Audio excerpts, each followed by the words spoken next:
We know that just about a year ago now, in Orlando at the Pulse nightclub, 49 people were killed. We've never seen anything like it in recent or any part of American history. That many people killed in one place by one individual. And I think it was a searing reminder of the reach and the scope and the destructive impact, not only of a firearm in this case, and an individual, but hate. And that's one of the reasons why we're here to talk about a piece of legislation. We know that Tiara was with two people that night, one of whom lost her life. Akira Murray, who lost her life, and Tiara was with Patience Carter as well. So we remember Akira and the promise of her life that she had in front of her after graduating with honors from high school and being a star athlete. She was ready for a very bright future that was cut down by an act of hate directed at the LGBT community in Florida. In Tiara's case, she was held hostage and shot at and sustained an injury. And we can't even begin to imagine what she suffered through. We know that violent crime in the United States, motivated by hate, has been on the rise for a number of years.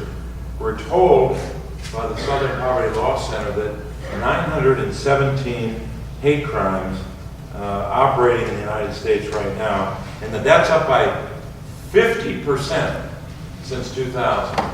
So just in the life of two presidencies, two presidential administrations, we know that the number of hate groups is up by 50% in that short time period. We're also remembering today, in addition to the violence that took place at the Pulse nightclub, also remembering as well, 2 years ago now, in Charleston, South Carolina, 9 killed in, like this, in a house of worship, where they invited the killer in, not knowing him, just knowing him as someone who came to their door and wanted to spend some time in that house of worship. And after being there for a period of time, opened fire and killed 9 people. Again, an act of violence, an act of hate. So this legislation, the Disarm Hate Act, would do something very fundamental. It would say that if you are convicted of a misdemeanor hate crime that involves the use of force, you'd be denied a firearm. One thing we know pretty well, I think, is human nature, and I think it's very evident throughout our recent history, and especially in these horrific incidents that we highlight today, is that hate unchecked usually grows in almost every instance. And hate unchecked with the use of a firearm can have a destructive impact. Whether it's 9 people in a house of worship in Charleston, South Carolina, whether it's 49 people in a nightclub on a weekend, or whether it's the singular acts of hate that involve violence and often death or at least injury that happen all the time in all kinds of places in the United States of America. We're told as well that, to give you one more number for today, 43,000 hate crimes committed over just a few-year period that involve either the use of a gun or the threatened use of a gun. 43,000 instances, according to a survey that was done for 2010 to 2014. So we have a major challenge to do all we can to reduce gun violence and also to reduce hate. But one way to make sure that hate doesn't result in the deaths of a large number of people, or even one individual, is to make sure that if someone has committed a misdemeanor hate crime involving the issue of force, that they be denied a firearm. That's common sense, that someone who poses that kind of a threat would be denied that firearm. Now, the law currently allows, if you're convicted of a felony, you can be denied a firearm. But we don't have a similar provision for misdemeanor hate crimes that involve the use of force. So this is very specific and very tailored to make sure that we're focused on what could be an act of hate that grows into an act of violence against one individual, or in the case of the Pulse nightclub, 49. So we're grateful that so many are here today to focus on the challenge of reducing gun violence, the challenge of keeping our community safe, and especially doing all we can to check hate, to disarm it, to literally disarm hate in its earliest forms, so that we can prevent acts of violence like we're commemorating and remembering today in sorrow.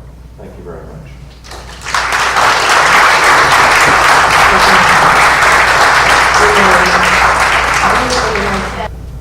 After everything that happened to me, I was, I was always been fearful of guns. But I never thought in a million years that I would be in a situation where my life was almost taken by a gun. And to see that, I lost one of the youngest victims that was executed in Carolina, my cousin, to a gun. I never thought there was a way that my life was going to be seen, or that was the way I was going to go.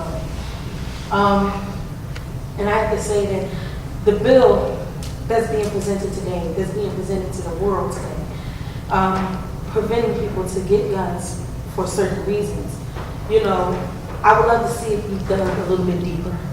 I would like to know if there's a way that especially if there's a way that I can help prevent people from being able to purchase guns so easily.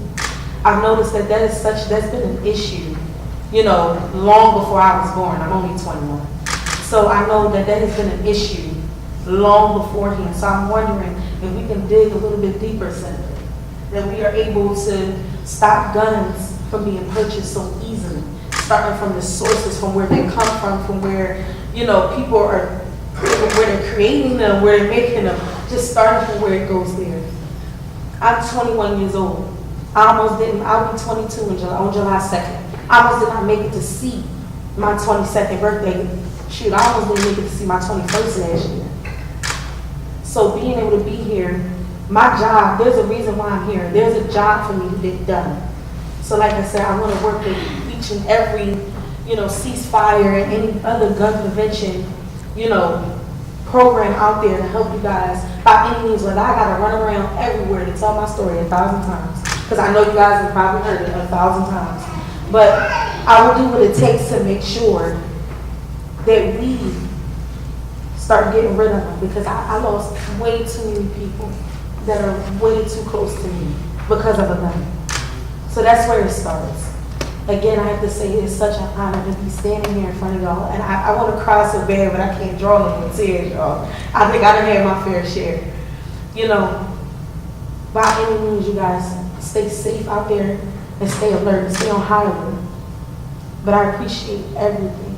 I was shot in my left side June 12, 2016. I could not walk for 3 days without some kind of help. Do y'all know how annoying that is? To not being able to walk on your own, knowing you was just walking a few days ago, perfectly fine, there was nothing wrong with you. That's when I had enough. Enough is enough.